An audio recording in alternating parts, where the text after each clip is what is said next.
basically we were building it, and then the news was saying that COVID was coming. Okay. Which is, it's hard enough to build a place, let alone watch the news and be like, I don't think it's gonna come over. I don't think it's gonna.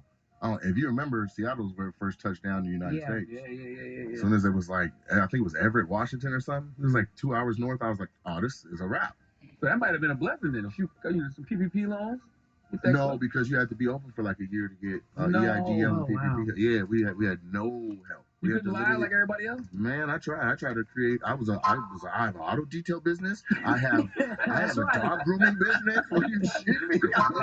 I clean shoes. I was coming up with everything. All of them were like, nothing was working.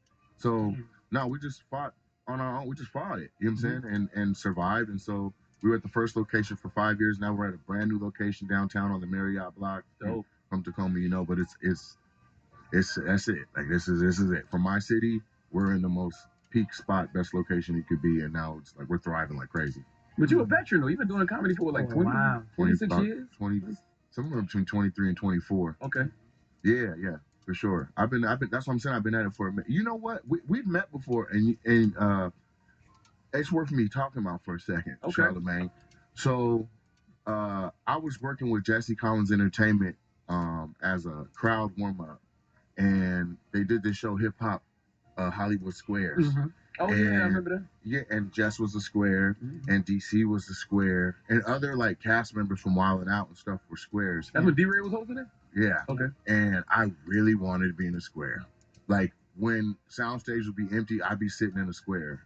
And like to the point where they like over headsets, like Lat was like, Nate Jackson out of the square. Like just total rejection. Like like this is for stars. Entertain the crowd, which is mad humbling, right? Like I've been won the Bay, I did all the accolades and stuff, and I'm looking at who my peers are, and I'm like, you cuss on here? Yeah. I'm like, I fuck with all of them, but goddamn, nigga can't get a square. Let me get just like one of them shitty episodes, like episode 14 out of 15 that y'all done threw to the low budget one. You know what I'm saying? Right. Man, they put me out the chair. So we were on a break in between two segments, and I was so upset this day, man. You have one of them days where you like, man, fuck all this? Yeah. That's what I was on. And Tip was like in the top left square, and we had met before, and he told me to play. He was like, he wanted me to play Juvenile. You see that 98 Mercedes? 400 degrees. 400 degrees. He was like, hey, play that. Yeah. So I played that. I remember the day now. You talking now. I do. Ben Shields was there. Yeah. Yep. And so he was up there. So in the break, we were like, come in, And so Tip was like, doing that, and then I came down, and you were either on the bottom one or the left, but you were right there, and you were like, "Yo, you're killing it." I was like, "Excuse me," and you were like, "Dog, I fuck with like I can't remember exactly what you said, but you were like, I fuck with like, the crowd work guys. I fuck with the little guy because I was the little guy, man. I came up under Wendy and I grinded. I got it out the mud. When I see y'all, I watch. I was like, nigga, you don't even know what that did for me that day. Wow. Oh, mamas. And I'm just telling you, the little things like that, I was like, you know what, let me just play my role, let me do my shit, and let me just, you know what I'm saying? But that was heavy that day. I remember that day because when 400 Degrees came on, all of us that from the South started rapping it. Like, right, everybody in sleep shit and talk rap. Yeah. Like, that was a great day. You see that 98 Mercedes on TV, I bought that. And I looked up and all 9 squares is rock. I was like, okay. And I remember you doing the crowd work, but I remember you being a little bit bigger. Okay. I remember you being bigger too, nigga. What is that? Wow. This came right for us. Just like, welcome to the show. Welcome to the Don't Eat Breakfast Club. Because we're trying to lose weight. Yeah, man. I went fruit and veggie raw at the on May 1st. And I lost 38.5 pounds. Wow! Yeah. So I'm just like melting. And so now I'm like trying to introduce, some white meats back and whatever, just because I was like, man, there's too much chicken going by. Everybody's like, yeah, we eat, but you not. So I basically just eat around the outside of the grocery store, stay out the middle. And so I've just been melting away. Was it a scare? Was it a scare, or you just wanted to get healthier? Or the reason why? I want to see where my dick connects to my body. Okay. I got you. See, that makes sense. You also addressed Yeah, I have a joke about it. I'm like, I can see the first 7 inches, but that first 5, I can't see that part. Yeah. That's a joke. But no, I just wanted to lose some weight, man. I mean, we lost Teddy Ray. We lost. Yeah. I ain't laughing at that now. I'm still laughing at the dick joke. Yeah, they did the math. You can't do a dick joke and start shouting out dead people. The niggas had dicks too. The fuck?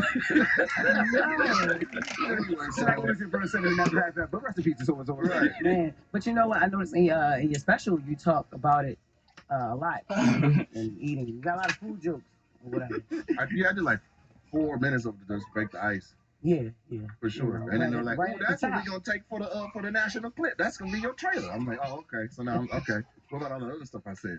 But how does it impact now? Because now you lost a lot of weight. I guess you're still coming down, right? So how does that affect your comedy now? Like you still doing the food jokes?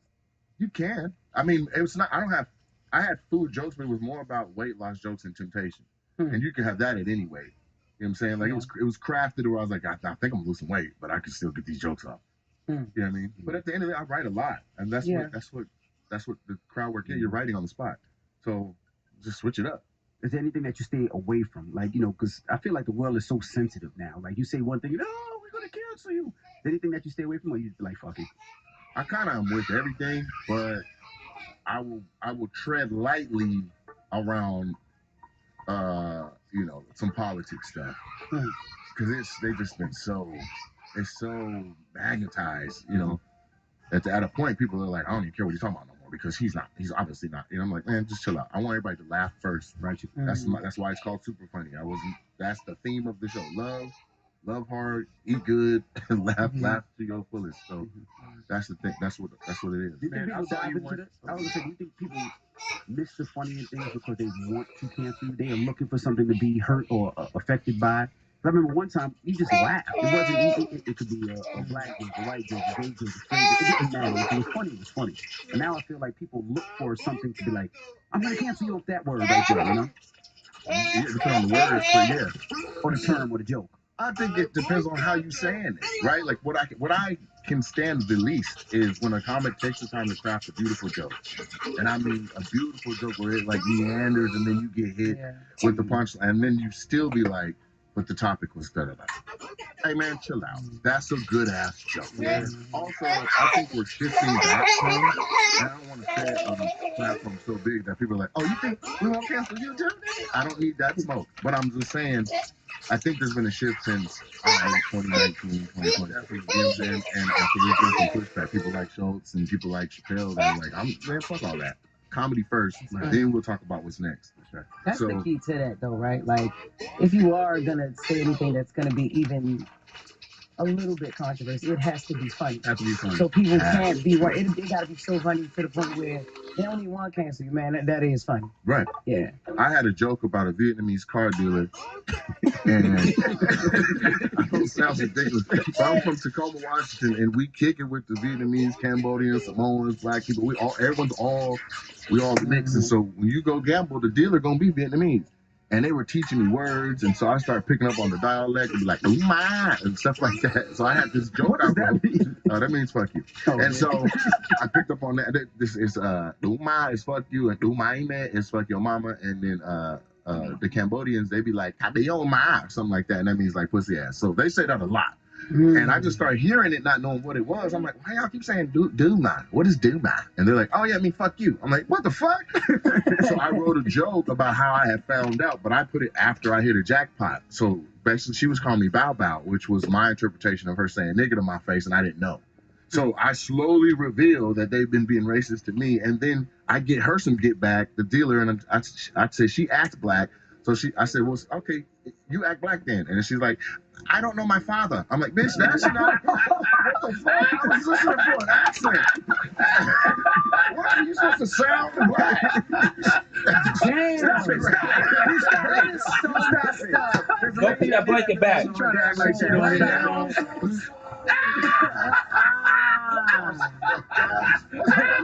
Now she about to come in like, Duma.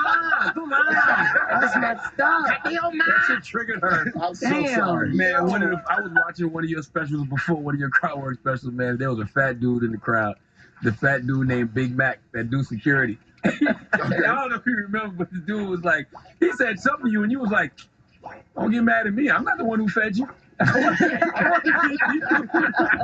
ain't make you bite on that shit. People be in the comments like pot calling the kettle black. I'm like, nah, that's a little pot calling a big ass kettle black. But the point of the Vietnamese joke was that same joke. JFL was like, we can't have you up here because you saying that joke. Well, I'm like, did you listen to it? Right. So I just got back. I came straight from Montreal here. Oh, To where I had my own show. I had I did Variety Top 10. Yes. I got that this year. Yes. And so, Yes. but it brings it full circle to be like, you know, I was like, I should do the joke. But, Yeah. You know what I'm saying? But they showed me so much love. I was like, you know what? I'm not gonna be bitter. I can't. Funny, you should have. That's what I'm saying. If it's funny. Now, if I just came out like Vietnamese sound crazy and I just start cussing like I'm like that is that's you overstepping. Yeah. You know what I'm saying? But nah, and that's my pet peeve. Like if you can hear the intellect in the joke and the setup and be like, ooh, that was good misdirection. To hear that, be like, nah. It's like how some older black people are like, I didn't even have fun because he cussed 14 times. They sitting there counting. Exactly, man. Shut Listen the to fuck the up. show. Yes. Listen, give people the story. So you went from you doing the warming up the crowd at the hip hop squares, but I know you ended up on Wild 'N Out. Like, how did all of those things happen? Oh my goodness. That's not my start. My start, I just got dared to do comedy while I was in college. And I went on stage and I was like, oh, this is kind of good. And so I stuck with it. And then I moved immediately to LA and I was there for like 6 years.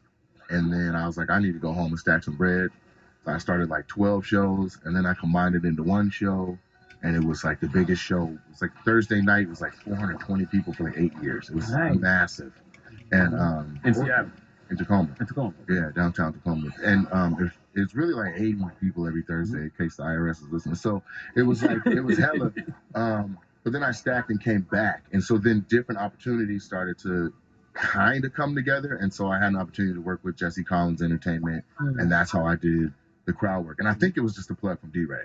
Okay. Because, you know, I do Monday nights at the Improv and D-Ray looks out. You know what I'm saying? all the Shout out time. to D-Ray. And so that's how I got into that. But the way Hollywood, man, you'll have a day where you're like, yo, I made it. You'll be standing on a table, fist pumping the air between Tony Rock and Chris Rock. Fuck it. Like, you know what I'm saying? Like, would feel like $1 million. And then the next day, you're like, damn, I got to perform in this dungeon? Yeah. It's up, but you got to do it all. And so, you know, that's essentially why I was where I was. I was like, man, I just can't do the damn thing. I got Wild 'N Out. Bet. I do 4 episodes. Now it says I look old. I'm like, nigga, Corey Holcomb is here. How the fuck I look old?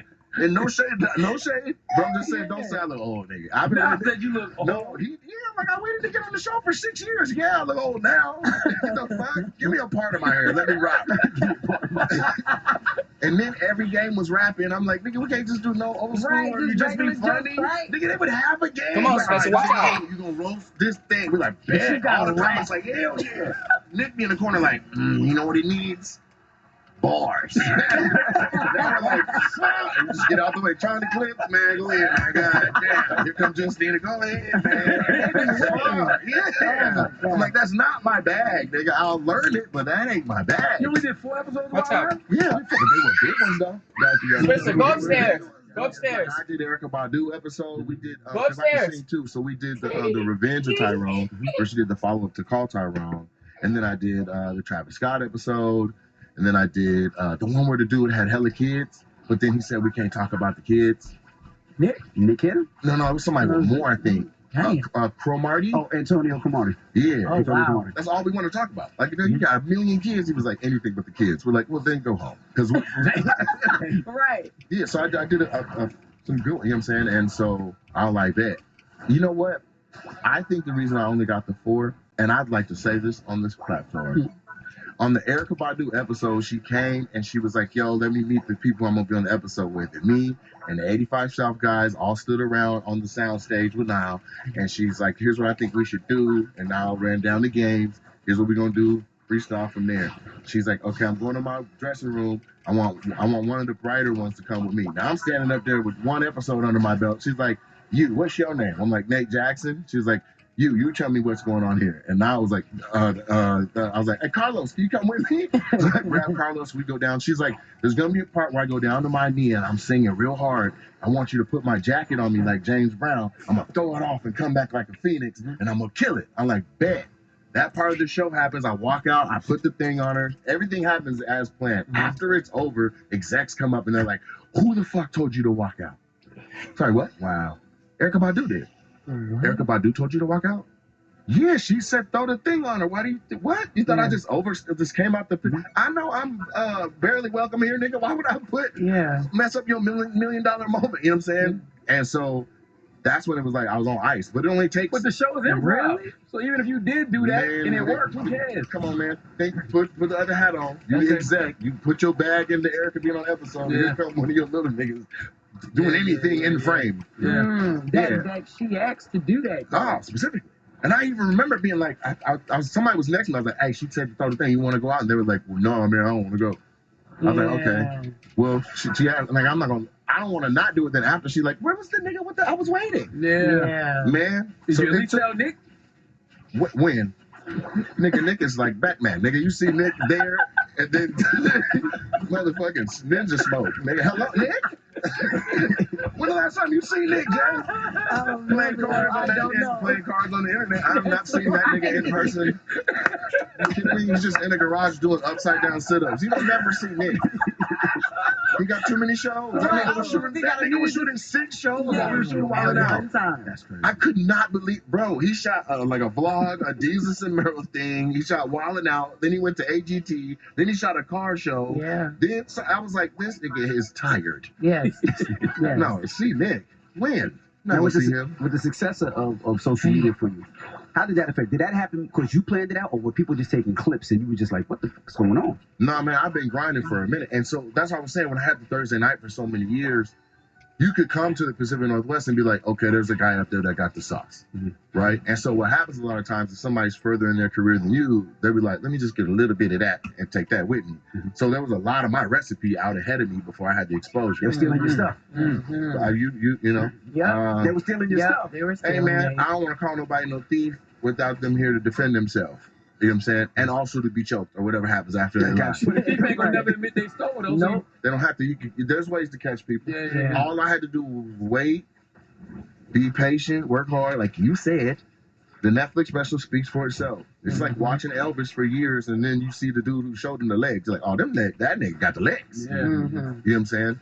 So that made me forget the damn question. Talking about social media. Yeah. So one of the homies, not one of the homies, several people like Matt Rife, Roy Wood, and Rodney Perry. They're all like, and shout out to Rodney Perry, but they're like, yo, you need to get on TikTok. And I was like, hey, I'm exhausted right now. I am not getting another app. You know how that feels.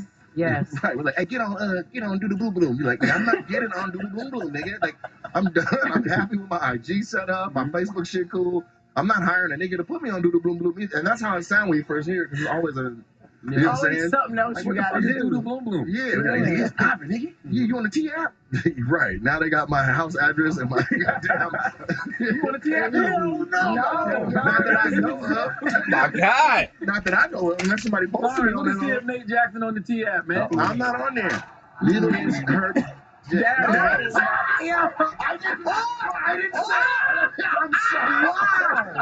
Wow, this is a tough room. Well, post him on there. Maybe they'll tell you where he is. Damn, shit. God damn. Is he okay? That's a good idea. Is he okay though? Yes, it is. Yeah, he's Okay, all right. I wasn't dancing on that guy. He's good. He's the way for her. He's fun. But no, I said I don't want to do another app, and so I got on. Reluctantly, I got on TikTok, and I don't know if it's still exactly like this, but at the time, like people were willing to actually follow, because people's IG be set up. You're like, I ain't following. You gotta see 12 good things when somebody be like, you know what? I'm gonna give you a follow. Like on TikTok, it just felt like, hi, I can follow. You know what I'm saying? So it jumped for me like from 0 to like 25,000 in like, I don't know, I'd say a month. And what was you posting? Just crowd work? No, I was posting anything but. I didn't want to show no stand-up. Oh, wow. Yeah. You know what I'm saying? And plus I was like, all right, I was trying to shoot it, and I would shoot good, and then the sound be fucked up, or the sound be good, and then the shot be fucked up. Then I just committed to it and got the system down at my own club.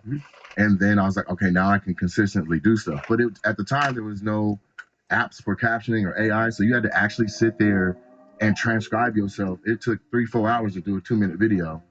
And so I was like, I'm exhausted doing this shit. But it paid you though, right? No, the office is free. Oh, Damn. But I could look on the app and see like other people exploding. Where I'm like, okay, if I post my shit, because I already know I'm great at. Yeah. If that clip I just saw work, and I know what I'm holding, I could just post this. Mhm. You know what I'm saying? And so it just started to catch, and so it kept catching, and so now we're at 4.5, maybe 4.6 million or something. Wow. Like that. You think that era is dead? Because I feel like there was a moment where it was like the you and the Matt Rice and the Andrew Schultzes that was just putting their comedy up, and it just took off for them. I don't know if it was COVID because everybody was sitting around. I don't know what it was, but something just caused comedians to take off because of social media. Well, it wasn't COVID for me. I was trying to save my club. Yeah. That wasn't it. I didn't get to post it until like right after I was like, we can finally open and get situated. Mhm. No, I don't think that's over. I think people's interest to be entertained is I would say it's limitless. They say during the Great Depression, when everybody broke, the last thing people spent money on was going to theaters and stuff. Yeah. Like if I'm gonna go out having fun. Yeah. So no, I think it's an insatiable. Doesn't it feel like it? Like no Yeah. matter how much content you make, there's somebody to receive it, and they're gonna give you more. Yeah. So no, I feel like just be consistent and be good consistently, and I think people find you. Like people just need to use the internet as a talent show, Mhm. and that's it. What's had more impact on your career, the YouTube crowd work stuff or the Netflix special? That's not fair, because Netflix has only been on since the 8th. Got you. But I know I've had because when you do a special, you get to have a conversation at I think 10 days and then another one at 28 days about the numbers. Other than that, you guys know Netflix don't share no numbers like that. Yeah. And so my first conversation with them, it did massive. Like it's like double platinum. Like it did really good on the platform. And I'm getting stopped by people in the airports, and that was happening before. So I'm trying to gauge, like, so where you see me from? Where you see? Got you. And they won't Yeah, admit, yeah. like, everybody want to be like, I've been following you since Wildin' Out. I'm Yeah. like, what episode, nigga? Just lying. Yeah. Right. I got you. Nobody want to say, like, I mean, I saw you last night. And I called it super funny, like my trademarked comedy club name and brand, Mhm. so that even if you didn't know me, you go, super funny. Show me, Yeah. right? And it's going crazy right now. So if you want to laugh, go watch that. But I got to show that it's not just crowd work. I got to show, 24 years of chops or whatever. And so you see it all. You see, if you watch a standalone clip, you're assuming that that's that. But the real epiphany is like, wait, all that's one show? All that strings together?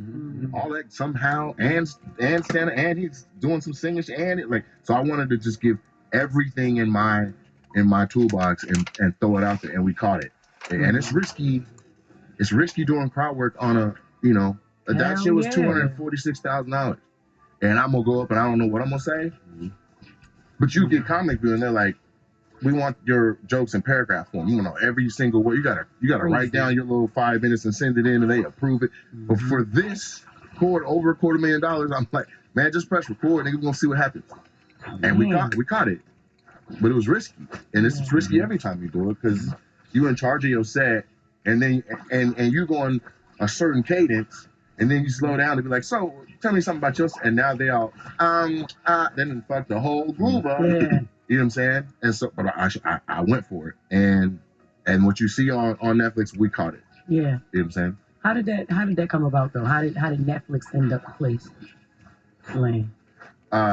So I'll answer that for sure because I'm crazy about that answer. Okay. But then on the other side of the coin is what I can control is the crowd work joints. I walk out. It's first Wednesdays at my club, 1 or 2 shows, and the challenge was you can only talk about what's in front of you or what you've seen that day, and I got to do an hour. So I go up with nothing, and I come off, and so there's 24 of those now, and every one is somewhere around 1.5 to 2.5 million views, and so it's the only place where I explain like the rules that I do when I say. So when I'm in live shows and theaters and I start saying the rules, they're finishing my sentences. So I think the crowd work joints is what got me to the point that the Netflix special was possible to then go boom on this platform where everybody goes, this is where you put your best shit, and I did. So now people are like, oh, I thought he was just the TikTok guy. I'm shocked Netflix did that though. I mean, because based off watching your specials, I'm shocked that they chose to invest in something like that? Like, oh, is it gonna be an hour or just crowd work? Even though the crowd work is funny as shit. No, they didn't know. I was a licensing deal. Got you. I had a licensing deal, and I've had to present my comedy to Netflix or somebody like Netflix or Netflix associated in that sphere, whether it was just crowd work, whether it was, you know what I'm saying? But then if you're not sure if the crowd work's going to work well, but the person has 19 hours of it at that point, you got 19 hours of crowd work, and then none of them missing. Like, okay, Yeah. well, all right. You know what I'm remember saying? when you called that couple Seal and Heidi Boom? Heidi And you- Boom. Heidi Boom. I remember, sometimes God just give you one. You're like, Yeah, I said, how y'all meet? She was like, well, I was dating somebody he knew, and she was dating somebody I knew, and both of them went to jail. I'm like, what the fuck? yeah, but it was a brother that looked like Seal and a big white girl with, I think, cornrows or something. I was like, Damn. Seal and Heidi Boom, because she was big. But so to answer your question, you basically said why Netflix? Yeah. So it's simple for me, but like, so my mama getting older, and she has an office downstairs at our house in Lacey, Washington. And she got to go down these steps to go down to this cold ass basement and turn on the area heater to get on Netflix or to get on any streaming platform. But Netflix came on their old ass smart TV, which is dumb now. But that was the one that was like, it's a smart TV. Netflix built in. So she'll watch Netflix from the comfort of the couch, fireplace, and all that. So for me, I was like, this is how my mama gonna see me and be comfortable. Yeah. Oh, wow. So you pair it with all the other stuff you know about Netflix, and it kind of makes sense. But if they're not gonna give me a deal, it's like I gotta go to wherever. But that's why I was like, I could just stick it on YouTube with the crowd work joints, where there's now 750,000 people. I think that would land well. But let's see if we can get traction with them, because just literally, I was on calls with agencies. They're like, what platform? I'm like, Netflix. Why? My mama can't watch this shit downstairs. Like, I need her in the living room being like, my baby did it. I need that. Yeah. And that's what we did. Gary Owen about to write that down. He gonna try to use that to get his Netflix special finally. You know, Gary can't get a Netflix special for nothing. We got a podcast with Gary. No! Yeah. That's what I ain't know We got a that. podcast with Gary. Yeah. What podcast you and Gary got together? It's called Gary and Nate. I did not know that. I know Gary had a podcast. Yeah, he got just called Gary Owen. Yes. And I got my own. Hold on. That's funny as shit. So you got a Netflix special? How did you break the news to Gary? Right after he told me that they turned him down. Damn. But I didn't mean to say it that way though. Like, he was like, hey man, I'm waiting to find out about Netflix. Now I had already knew, like, I might be riding third on mine. And so I just had to sit there, and he told me the whole thing, like, yeah, man, I'm ready for it to get on there, man. I don't know what it's about. And I was like, man, maybe, just keep chugging along, brother. You didn't want to give me your good news yet? I had to wait. I had to wait till like the moment of like, Yeah. and I was like, That's you want to hear exciting. something crazy, man? But you can't act stupid though. You can't tell nobody. You can't act stupid. He was like, what you got? And I was like, yeah, Netflix gave me mine. He was like, that's what's up. I support that. But not so Damn. he deserves one. Yeah. Why not? Does Gary, Man, Does that Gary is take your so style? funny, On the man. podcast, you said Gary be taking your style. Where do you see that at? Your podcast? we talked about it live, so you saw us come to a resolution, and you want to go back to when it was fucked up and start Yes, there. right. We start from there. Then we go to the Jesus resolution. Christ, Andrew. I'll precede this with "we're good." You're good, Gary. But what happened with Gary taking your style? It's not. This is the thing, and it's my nature to want to see those around me do well, and I had to have a full-on epiphany in 2012 to be like, stop helping other niggas and help yourself. Because I was putting so much into other people's dreams. I was like, I'm tired. I ain't even do nothing for myself today. Jesus. And it's good to have a balance, but I had lost mine just trying to like, I want to see, I'm helping. Like, at a point, I was helping young Black Hollywood thrive. And then the other thing that would suck is they would get on, and then everybody got amnesia. Who helped you? And I'm like, here we go. Here go the credits. Here I go. Dang. This nigga done went. He done popped and forgot you, boy. And that's another reason why I feel some kind of way, because the Netflix credits aren't right. Like, we gotta update them. They forgot my right hand. My guy Trent Cotton is not in it. He was like, yeah, I know I'm in him. The whole thing goes by. He ain't in him. Yeah. So shout out to T-Cop. But they are going to fix that. You said They can update the credit. Okay. Yeah. So anyway, Gary would come up to the club. He did a weekend, and the weekend went great. And I asked him to do my podcast, and we had a great episode. And then we just synergized where it was like, yo, we should probably do something. And then it turned into like the Gary and Nate pod. And then the crowd work joints that I was putting out, where I'm putting out once a month or whatever, somebody sent me and was like, yo, Gary got these things he's doing once a month now. And I was like, Stop laughing, man. That's cool now. I said, wait, Gary did what? So I didn't say nothing. I just sat on, because we were only filming once a month. So, I have been seeing Gary do more crowd work lately. Yeah, I'm not gonna I'm not yeah. even joking. I have been seeing him doing more crowd work. Yeah, you'll see it on the Explore, it just pops up, right? Yeah. Yeah. White people always do that to us, though. good for Gary, man. I love that he's getting traction because Gary's hella funny. He is. We love Gary, man. But this story is I'm gonna be honest I with did you. not know y'all had a pod. I just subscribed to it. Y'all only started in November, though. It's also done. So we're gonna do one more episode explaining why it's over. But that is over. Please, we're done. What? We can't. It's only been 24 episodes. And that's hella. It's over now. I just subscribed. Look, I literally just And click subscribed. the same button. Subscribe to Opinionated, Charlamagne. That's my podcast. Opinionated. So subscribe to Opinionated and subscribe to Gary Owens. That's the story. Yeah, I'm but already subscribe subscribed to to Gary. make sure you subscribe to Get Some, and then Opinionated is mine. I'm already subscribed to There's Get enough out here for all of us to get it. Go ahead, Nick. Go ahead. Finish your story. Right. It's, We ain't it's gotta just- steal. it's not even a full story. Goddamn, Envy just be in the fight. He's that nigga.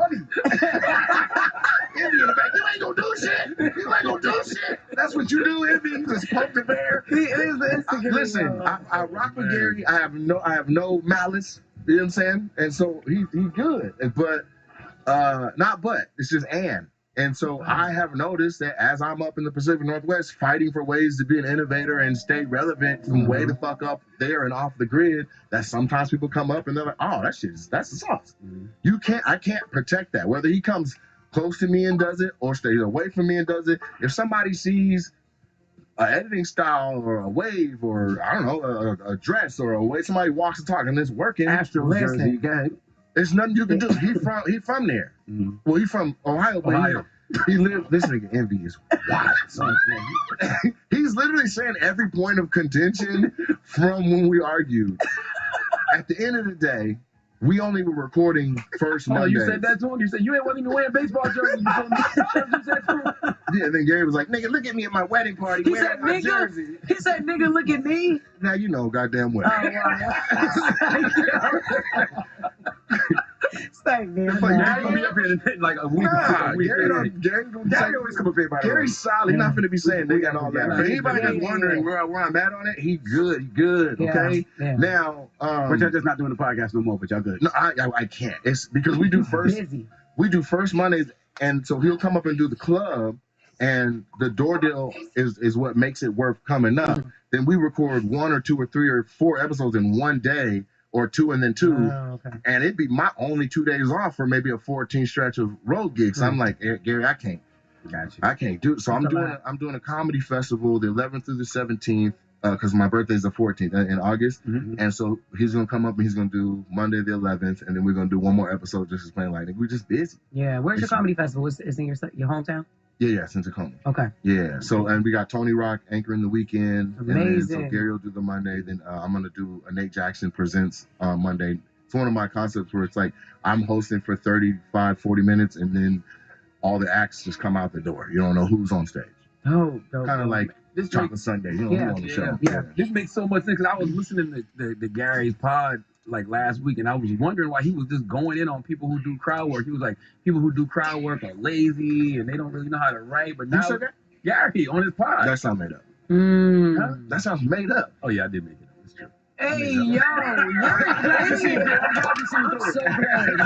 Yes. No, I He did make does that up. I It's, made that up. because here's why it's made up. Because if you do crowd work or attempt to do crowd work and you have good moments and you string them together, you already know you're using traditional stand-up structure, but you're plugging the information you got off the people into that. Yeah. So we're writing live and on the spot. And I think that what's overlooked is the phenomena of why people are like, why crowd work? Because you're in the crowd and you're hearing the response, your brain is processing the same information, and you're like, well, what would I say? What's he gonna say? And every time the person you like that does it finds an angle. Mhm.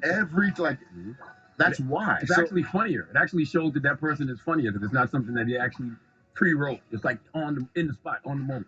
yeah, man, put 2 quotes in front and behind that, and then let's run with that one. Because there is a school of thought that's like they're not working hard, or they don't have jokes, so that's why I'm like, okay, 1, follow me then. 2, try it and let me see what you're doing, and I'll be like, nah, I see why you think it's lazy. But I put the work out. I said I had a room every Thursday night. Can't no young comic hold it down as a host every Thursday. You know, there's no pen in the world that can keep up with that amount of monologue.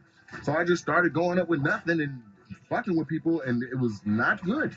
What And happens? it got good. What happens if there's nothing that inspires you from the crowd? I say that. Okay. I talk about how there's nothing, and how what in the guess who character, nothing to talk about, slow ass answer, having ass crowd is this. There's funny even in the lack of it too. You know what I'm saying? I seen somebody get roasted that had nothing wrong with it. Somebody was like, "Nigga, you look easy to draw." I saw that online. I saw that. Yeah, I seen that one. I was like, "What I've are you seen that gonna a few say when times. the person's face is magic ain't shit?" They're like, "Hey, you look easy to draw." I was like, "See, that's genius." Yeah. So, no, there's plenty of stuff to talk about. And like I said, I can talk about anything I saw since I woke up or what's in front of me. So if I got to start with whatever, like I would have went on stage and been like, "Y'all see Coldplay? Y'all see the dude get caught?" Like I can talk about that at a crowd work joint. And now it's like, who in here cheat? Now we got some segues to get through. You know what I mean? But like, it's almost a gift when you get something you're like, "Ooh, okay, let's cook with this," right? And I like to find a few so that I can do callbacks and have it all come together and gel together. So that at the end you're like, that was an experience. That wasn't just a couple of moments. You ever had somebody roast you back like and actually be good like in Nutty Professor when Who's sucking whose titties over here? Yes. Remember when Eddie went off on when Dave Chappelle was playing the comedian? He came back as Buddy Love. Buddy Love, and he went nuts. He went crazy. Yeah. No, I've never had nothing that crazy happen. But I had a guy. But here's the thing: a lot of times, the person that wants to do that, they're not on the cadence of the show. They waiting for you to take a breath or like give you a segue between two things to yell out and try to fuck the thing. But I ain't had it happen yet. Well, a long time ago on the Thursday night or whatever, somebody was like, "Man, I'm like, come up here then." And it just went back and forth, back and forth, back and forth, and I lost. And I was like, "Congratulations." They never sit down. So goofy ass. Was he a comedian? What did you say? No, random guy. He beat me because he was like, he said, this is what he said. He said, "Your mama's pussy so deep, I went down on her and my ears popped." Dang. And that's what I said. And I didn't have I was like, "Yep, nigga, that's the winner." Shit. You ever had anybody get mad, like try to fight? No, because a lot, like, to be honest with you, like I'd say like 90% of it is reading body language. You kind of can look at who's with this, and now I should never have to deal with it because the front 5 to 7 rows of my show is sold online for more, and it's called the Roast Zone. So they literally, it's like the splash zone. Like you only do that if you want to get splashed, like how Gallagher would hit the watermelons. So if you're in the Roast Zone, I don't want to hear shit. Like it is what it is. They'd be mad if I don't get, "Man, this is our second time coming. You ain't get us either time." "Man, come again, bro. I'll get you." You know what I'm saying? So in general, no, not now. But actually, like if I'm just doing a show that's not mine or gigging or something, it's about like, all right, who's with it. Generally, eye contact, smiling, or at least looking. Definitely not big enough that I'm like that'd be a good fight. Like I'm not looking for. I'm not roasting somebody that I've got to tussle with 6 minutes and we don't know who won. Shit, Big Mac was big as hell, and he said, "Yeah, I do security, bro. Big as hell. I do security, bro." Right. Big and you as was like, hell. "Why you gotta put Burrow on the end?" I could run away from him skipping, nigga. I'm not even. You kidding me? His heart would pop trying to catch me. No, that's a belly shot. We out of here. What is this paper spinoff? I mean, the spinoff to The Office. This shit is good. You niggas are really good. Do you guys just sit up here and be like, "Man, we good at this shit"? Do you know you're the best? I don't know. Work. Been doing it for a while. No, you niggas are good. This spin. I didn't think that was in your thing. I don't know. Yeah. So The Office is coming back, and it's called The Paper. I wouldn't necessarily call it a spinoff because it's in the same universe, the same world. Some of the characters are the same. And so there is a serious NDA around what we can say and cannot say, but it comes back on September 4th, and this shit is going to be hilarious. I am very, very proud of you for doing that. You are that type of witty ass comedian, though, that would totally be great in The Office or The Office universe. So I love, that's one of my favorite shows. Modern Family, The Office, and like I love that you are in that pocket of wit, and that feels good to me to see that you're gonna be doing that, working in a Man, thank you. And I'm just thankful. Yeah. But I think I'm in more episodes than I'm not, and more than Wild 'N Out. Yes, yes, Jesus Christ. Because Greg Daniels can see your boy. Yeah. So yes, and once you and a sitcom like that, there's a lot less competition. You know what I mean? Like you're the person. You're in. This is when you get to go do your thing. Wild 'N Out, it's 24 people waiting to get one spot. Yeah. Literally, you're gonna get the rappers, you're gonna get the contracted guys, and you got the celebrity. Oh, they brought their little sister with them. Then so there's 2 spots, and there's 24 people waiting to get tapped to be against each other on the others. You be like, man, I don't know if I'm gonna get an episode. But you can see it. And then here come Michael Blackson. Wasn't even on the damn show. You know, what's up, Marasaka? And because he's Nick Boy, you don't get no burn. Shout out to Mike, but that's the gist. That's how you get 4. That's how I go. Then you go out and put the cape on somebody because they asked you to. You gotta. We only shoot 2 weeks. All them episodes 2 weeks.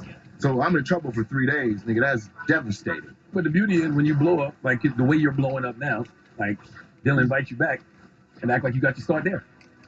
And I'll be like, wow, I'm so thankful. Shout out to Now Evans.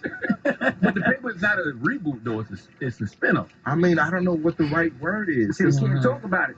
I mean, no, that part is in the press. But I don't know what the word is for like. This was also happening, but now we'll show you this other play. Just imagine the production company that was in the office, you know, with all the zooming in and all that. Just imagine they went across the street to another address or something. Yeah. That's kind of, I don't know, because usually a spinoff, it takes one character and it follows them. You know what I'm saying? And this ain't that. This isn't Family Matters and then we just follow Urkel. And like, no, this is like, there's characters from the other one in this one. It's a beautiful. Greg Daniels did it again. Yeah. That's all the showrunners and that whole team, like I was in awe, just like, goodness. Some of the stuff they found, the idiosyncrasies of how funny something simple could be. And the fact that they were like malleable enough to get it, I mean, some big words. Anyway, some of the stuff that was, that they made funny, that they took the time and budget to spend time, like how to just move it, like flip a lever. Flipping a lever wasn't just flipping. Like there's a way to pick these glasses up, and it's funny. Yeah. And they went through every way. Like, so you want to pick these glasses up? You want to pick these glasses up? Like I'm talking about every way to inflect your voice, and they took the time to be like, do it again, but this time do it again, but do it this time. And I was like, I did not know that the show was like this fine-tooth, like they take every moment and it's every moment is, I guess, you know, manicured to be as funny as it can be, even though it's as dry, but it's hilarious. It still led you? Yes. Good. You can't gotta be. Because The Office, man, they had episodes that can't come back out right now. No. You know what I mean? No, yeah, you can't say that I again. love the show. I love it, man. And you stream as well sometimes. Yeah, no, as much as I can. You know what I'm saying? But god damn, you don't realize how much shit you don't want to show until you showing it. You know what I'm saying? Like I walked past some mail on the counter and somebody was like, "Got your address, nigga?" I was like, "Yeah." What? Because they'll pause it, zoom in, like, I know where you stay. That's right. Dead ass. I was like, fuck. I was going to my office and there's a billboard outside. And somebody was like, "I know where that billboard is." I'm like, man, fuck. So there's so many like camera down. Then you just want to talk to somebody. They see the mic on you, like, "Oh, you mic'd up?" Yeah. I mean, not right now. I'm gonna be good right now. So, it's like I have to like, okay, from this time to this time, I'm gonna stream. I thought it was just gonna be like, just put the camera on and let's go. Yeah. But some of your life, you don't want to. You know what I'm saying? Yeah. You don't want to show a lot of your life. I think. You know. Plus, it's a different kind of on. Cause I'm realizing when you go live, it's a lot of fucking reading. Yeah. People don't really, like, you're reading the equivalent of like 9 Harry Potter chapters just to interact with your chat. You know what I'm saying? Yeah. So I can do it, but it's a thing I have to flip. Now, last week I went to Twitch headquarters in San Francisco, and I was like, "What we doing? What you want to do?" Because there's an entire industry of comedy where people are living big lives and they're perfect for live streaming, but we need, like, can we work? Yeah. And that app is that's a beautiful app, but that shit is the entry level on that is so high. You got What you mean? it's expensive to get on Instagram. You need a phone, which you already have. If you want to be a creator on Twitter, you got to have like several different apps, which have their own learning curve. Whether it's something for overlay, something for alert, something for the chat. Then you got to have a setup. Like there's a lot. Even like let's say you just want to stream your like IRL from a phone. Well, now you gotta go buy a Samsung Galaxy 25. Them things is like 1,100. Then you gotta get 2 SIM cards. Like the entry level is expensive. Like a whole production. Not it's even if it's not, it's just expensive. Yeah. Then let's say you go out and there's a lot of like you go to maybe a Yankees game. Like I'm gonna stream or something if they let you, but. Somewhere where it's high populated, maybe the parade or something. Everybody on the cell tower, your signal dropping, now your feed is cutting. So if you get tired of that, the next step up from the phone is called a Live View Solo Pro. That backpack I've been seeing them kids wear?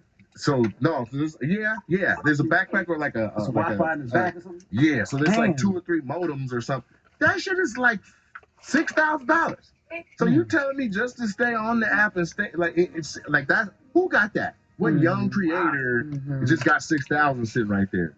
So then the next step up was a 30,000 bag. I see like DDG and all them backpacks is $30,000.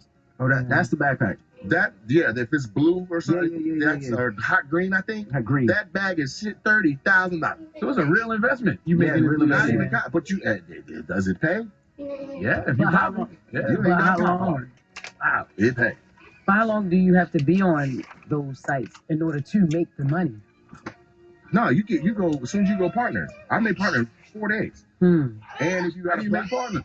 there's a thing like it says just like any other monetization where they're like you need this many viewers, this many hours or whatever. But you can also just send an email and be like, here's my numbers on other platforms, and they're like, oh shit, Gotcha. partner. So you're monetized right away, which gives you access to a certain percentage of your advertising and a certain percentage of your subs. And the subs is that's why it makes sense. Yeah. You want to know the sauce? I'll give you the sauce. Yeah. And this is how it happens. I like to share and not you know what I'm saying? Absolutely. Right? So that's why I said if somebody gonna take something I'm doing and do it, I didn't make it that hard to get it. Yeah. So I'll ask you first so that you understand the power of it, right? So in my opinion, I think the IRL clips are the highest algorithm clips on social media right now. It seems like it, yeah. It ain't sketches. It used to be sketches.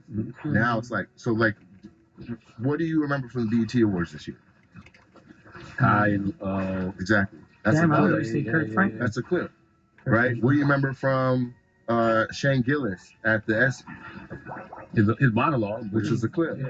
So like Joe Rogan's clip page is almost 6 times bigger than the full episode page. Right? Nobody gonna sit through 3 hours and they just watch the clip. And what makes Twitch so genius is that anybody watching your stream there's a button on it that says clip. Any viewer can make a 60-second clip. Now that could be bad if you're doing something like got your ass. It be them headlines, or they make the headlines don't be having nothing to do with the video. Right. Yeah.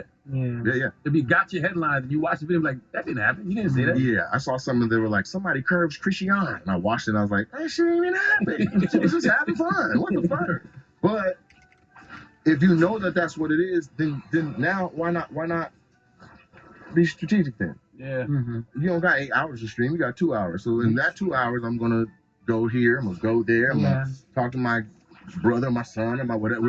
There'll be chances for moments, and then you can overproduce it where you're like, somebody gonna kick in the door and it's going down, and you know what I'm saying? But you want the clips, because once you get the clip, that goes YouTube, Facebook, Instagram, TikTok, it goes every other platform, and so then you build your audience, and then they're on and they subscribe, or just coming on, they watch ads, they have no choice, and you get paid. And then from your station in the game, you're not gonna get that basic percentage. Yeah. You're like, I'm Charlamagne. Okay, I'm talking about. Set up the Breakfast Club IRL, goddammit. I'm ready. Are you ready? Needed that, Nate. Yes. Let's do it. Yeah, get your money. Well, check out. I want to ask one more question. What do you want new fans who see you for the first time on Netflix to walk away thinking? I got a new top 5. Because for like 20 years, everybody says the same 5 names in rotation. And I think that it's time that we shake that up a little bit. Basketball got new stars. I'm not saying there's not a place for other people and we can all eat, but let's work together. You know what I'm saying? And maybe it's a challenge, but I would like to see some of the OG black comics who've made a lot of money in the game reach back and create opportunities for the rest of the game. Mhm. There's Uptown, I guess, is closing. It's not black owned, but it's black ran. And so now I think there are 3 black owned clubs in America. I'm the biggest at 270 seats. I think when I look around on your wall and see all the successful African Americans and every dollar that got pulled down, that it makes no sense that we don't have more brick and mortars to do the craft we built. Mm. Why doesn't Martin have Wanda's? Yeah. Why doesn't, you know what I'm saying? Why isn't there a Kevin Hart comedy club? Yeah. God damn, you do comedy. Mhm. Make some money off the drinks for it. You got a liquor, sell only that in your club. Yeah. But there should be, and if that's not it, then let's get with the people who open businesses left and right, and then say, look, here's my name, my likeness, and I want some ownership, whatever. But there should be. That makes sense. Joe Rogan got the comedy club in Austin now. Still the mothership. Yeah, I believe Dave is building one. Dave has his now. Yeah, he has one. It's open. Yeah, It's open. yeah. Yeah. And so there may be 4. But that's, if you think about all of the money, every time who's been in the top 3 in comedy since, 1970?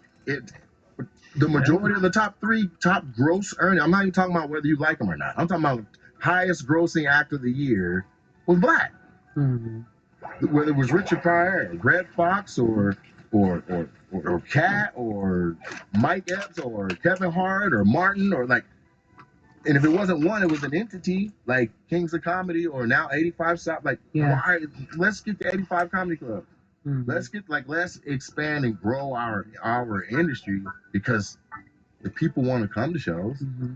and then you control the buck, you control the dollar. There's no more you in the back getting ripped off, or they don't treat you right because now you know how to be treated. You know what I'm saying? And I want us to get it right too, because I have done other black-owned clubs and been like, come on, y'all. Yeah. I don't play like that. We run a good show, but it's a lot to juggle the career and the club and make sure that it's still black excellence. But my team is thorough, so we hold it down. And if it works in one place, it should, in theory, work in another place. Mm-hmm. So I think that if I could leave something with the entertainers that are watching, man, what's up? Yeah. Open something. Open something. Let's get some comedy back on regular TV. Let's make comedy very easy to consume again. Love that. When I was a kid, you could go home and Comedy View was on, and Comedy Central had specials, and now you can't find no stand up unless you are like, let me put it on. I gotta find it. Mm-hmm. You know what I'm saying? So we need to get to a place where the Def Jams and the comedy, it feels like that again. Yeah. So if there's something I can leave with the people, I don't know, man. Just laugh, live your life to the fullest. And you deserve to laugh. So do it. Yeah. Nate Jackson, tell them where to follow you, brother. NateJacksonComedy.com or at Mr. Nate Jackson on the gram or Nate Jackson Comedy on TikTok. Just tap in. NateJacksonComedy.com is where you can see everything. I'm ending the Super Funny World Tour here in the next couple of dates, and the Big Dog Tour starts right after that. International. We got Australia. It's crazy. Damn, that is so Get some good. tickets while there's any seats left. It's like that. Congratulations, brother. Right. Yeah, Man, I much did hear you success to say, you, man, and I did keep hear growing. you say you was doing shows and movies and stuff, casting and stuff. You want to act in something? Yeah, for sure. I got some shit. All right, cool. Yeah, I got some shit. We Because can do. I'm really, really good. I almost forgot the movie. I'm tripping. So there's a movie with Seth Rogen, Keke Palmer, Keanu Reeves, and it's Aziz Ansari's directorial debut that comes out in October, and it's called Good Fortune, and I'm in that. Dope. Hey. Dope. So yeah. No, I got stuff. Okay. I just bought this red camera. It's about to go. Harry, you want the red? They can't tell me nothing. Harry. Can't tell me nothing. Harry. Check out Super Funny on Netflix now. Nate Jackson, ladies and gentlemen, thank you for joining us, brother. Appreciate you. That's the Breakfast Club. Good morning. Wake that ass up. Earth in the morning. The Breakfast Club.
Yeah.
I had Aries Spears on my show recently.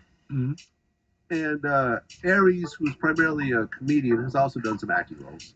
He was in Jerry Maguire. Sure.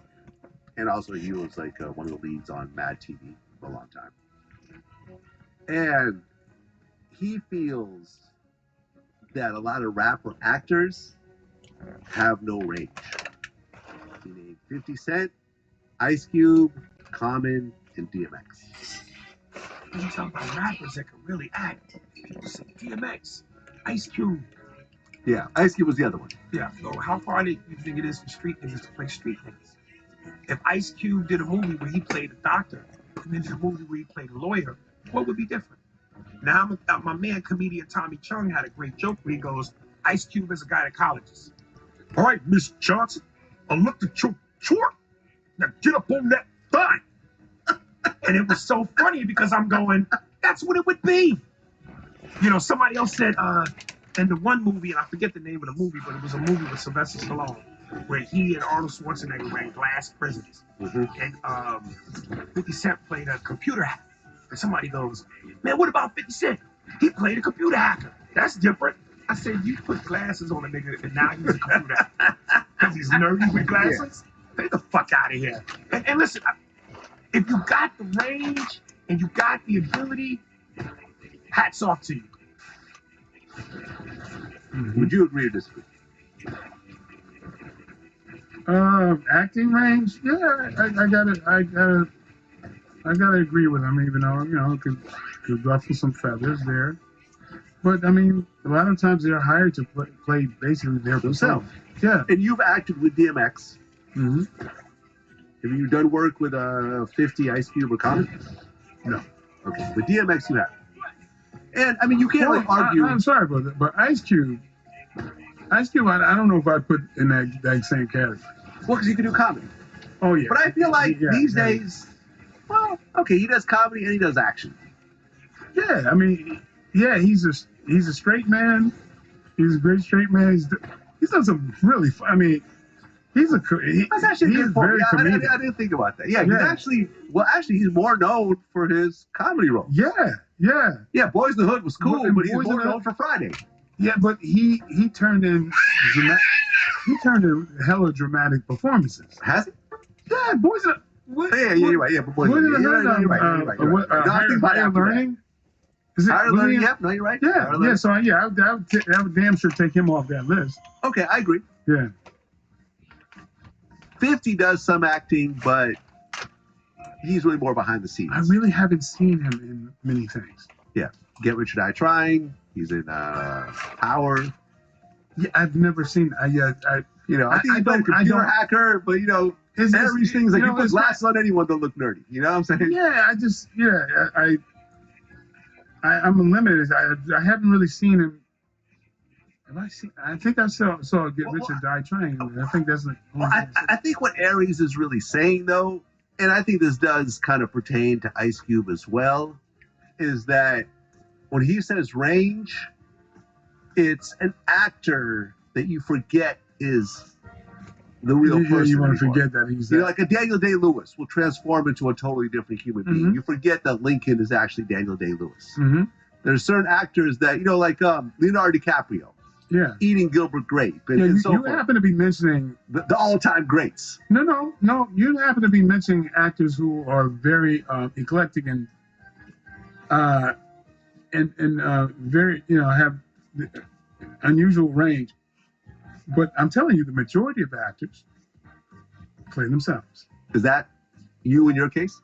No, definitely not me in my case. No, you don't feel you play Michael Jai White in most movies.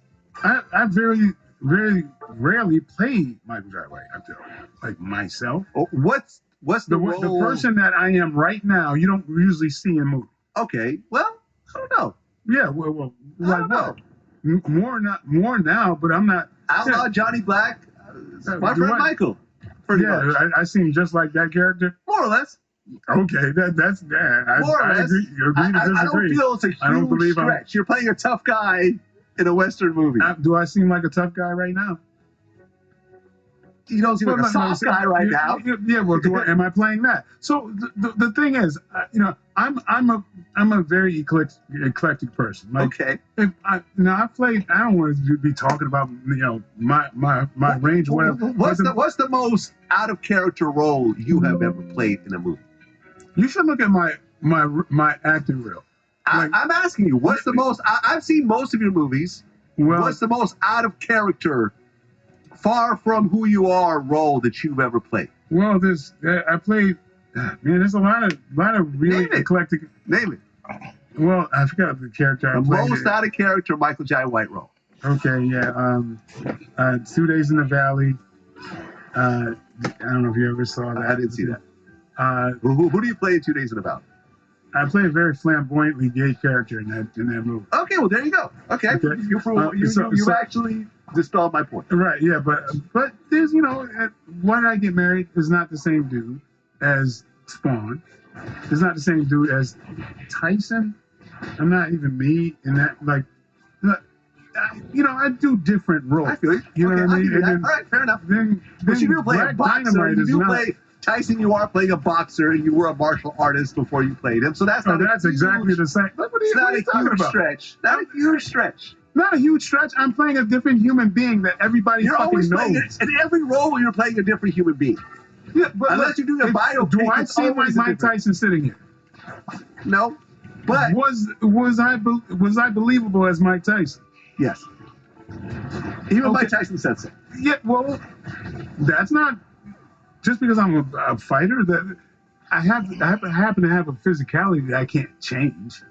But you know what role that I almost I was it's like a hell. This is a funny story, but I was first approached and was the leading candidate for Basquiat. Wow. You look nothing like Basquiat. Yes, I actually. Well, here's what's At all. No, this is no bullshit. And that's going to be your sister's reason. In '93, Okay. right, I had an audition for a movie called Build a Fort, Set It on Fire. It was the Jean-Michel Basquiat story. Okay. I got the sides. I'm going, what the hell am I going to do with this? At the time, I was like, I wasn't known. I was living in the gym. I was like working out all the time. I was like 235 ripped, I go to this audition, and I'm like, well, I guess I gotta basically, I'll be auditioning for something else. I'll audition as a character, but this is ridiculous. I can't play Basquiat. He was a heroin addict. Maybe might have weighed 110 pounds, right? Yeah. So I audition, I get called back, and I get called back again. And of course, the callback, there's like me and a bunch of Lenny Kravitzes. like I look like, what am I, the bodyguard? It doesn't make any sense. And at the time, Joanna Ray was one of the biggest casting directors in Hollywood. And I kept going back, kept getting called back. And I'm thinking, and I would try to dress like in raggedy clothes. I try to hide my size in a way.